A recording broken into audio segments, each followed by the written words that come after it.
સુરતમાં જ્વેલર્સ એસોસિએશનની મહત્વની બેઠક જોવા મળી. મોટી સંખ્યામાં જ્વેલર્સના સંચાલકો ઉભા થયા હતા. વડાપ્રધાનની અપીલને સમર્થન ઘબરાટ ન ફેલાવવા અનુરોધ કર્યો હતો. સુરતમાં જ્વેલર્સ એસોસિએશન દ્વારા એક તાકીદની બેઠક યોજવામાં આવી હતી. બજારમાં લોકો પાસેનું ગોલ્ડ ફરી માર્કેટમાં કેવી રીતે આવે તે બાબતે વિચારણા કરવામાં આવી હતી.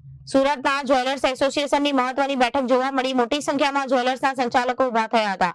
વડાપ્રધાનની અપીલને સમર્થન અને ઘબરાટ ન ફેલાવવા અનુરોધ કર્યો અને સુરત જ્વેલર્સ એસોસિએશન દ્વારા એક તાકીદની બેઠક યોજવામાં આવી હતી. બજારમાં લોકો પાસેનું ગોલ્ડ ફરી માર્કેટમાં કેવી રીતે આવે તે બાબતે વિચરણ કરવામાં આવ્યો હતો અને વડાપ્રધાનની અપીલને આવકારી એસોસિએશનને જણાવ્યું કે વડાપ્રધાન દેશ સહિત માટે કોઈ નિર્ણય લેતા હોય તો તેમની પાસે આ માટેનો ચોક્કસ રોડ મેપ હશે. ઘબરાટ ન ફેલાવવા અપીલ કરાઈ.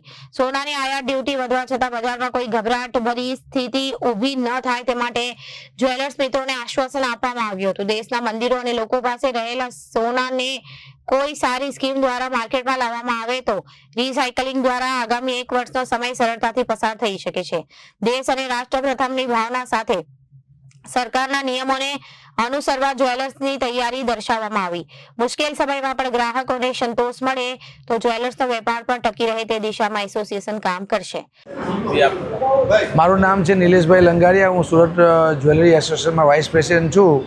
આજરોજ અમે જે આપણા યશસ્વી વડાપ્રધાન શ્રી નરેન્દ્રભાઈ મોદીએ કીધું કે 1 વર્ષ સુધી ગોલ્ડ ના ખરીદવું અથવા ઘરેણા ના ખરીદવા અને ત્યારબાદ જે ઇમ્પોર્ટ ડ્યુટી વધી છે એને અનુસંધાનીને અમે આ એક મિટિંગનું આયોજન કર્યું હતું, જેથી દરેક જ્વેલર્સ મિત્રોમાં એક હૂંફની લાગણી રહે અને અમે એવું વિચારીએ છીએ કે આપણા યશસ્વી વડાપ્રધાને જો કોઈ પણ જાહેરાત કરી હોય તો એ રાષ્ટ્રના હિતમાં હોય અને એમની પાસે કોઈ સારો રોડ મેપ હોય તો જ એમણે આ જાહેરાત કરી હોય.